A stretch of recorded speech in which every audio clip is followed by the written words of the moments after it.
بسم اللہ الرحمن الرحیم۔ ایک حدیث ہے جس کا مفہوم کچھ یوں ہے کہ حضور اقدس صلی اللہ علیہ وآلہ وسلم کا ارشاد ہے کہ نماز چھوڑنا آدمی کو کفر سے ملا دیتا ہے۔ ایک جگہ ارشاد ہے کہ بندہ کو اور کفر کو ملانے والی چیز صرف نماز چھوڑنا ہے۔ ایک جگہ ارشاد ہے کہ ایمان اور کفر کے درمیان نماز چھوڑنے کا فرق ہے۔ اس قسم کے مضمون اور بھی کئی حدیثوں میں آیا ہے۔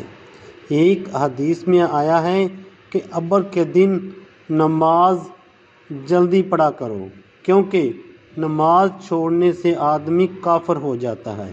یعنی کہیں ایسا نہ ہو کہ ابر کی وجہ سے وقت کا پتہ نہ چلے اور نماز قضا ہو جائے۔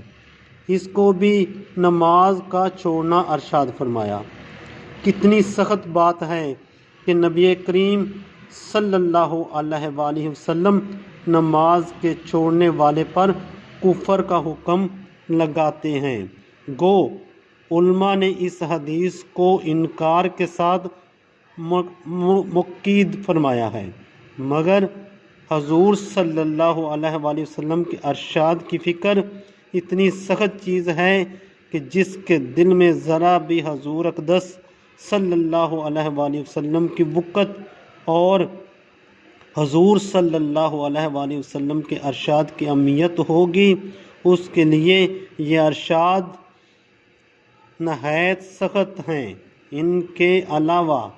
اس کے علاوہ بڑے بڑے صحابہ جیسا کہ حضرت عمر رضی اللہ عنہ، حضرت عبداللہ بن مسعود رضی اللہ عنہ، حضرت عبداللہ بن عباس رضی اللہ عنہ وغیرہ حضرات کا یہی مذہب ہے کہ بلا عذر جان کر نماز چھوڑنے والا کافر ہے۔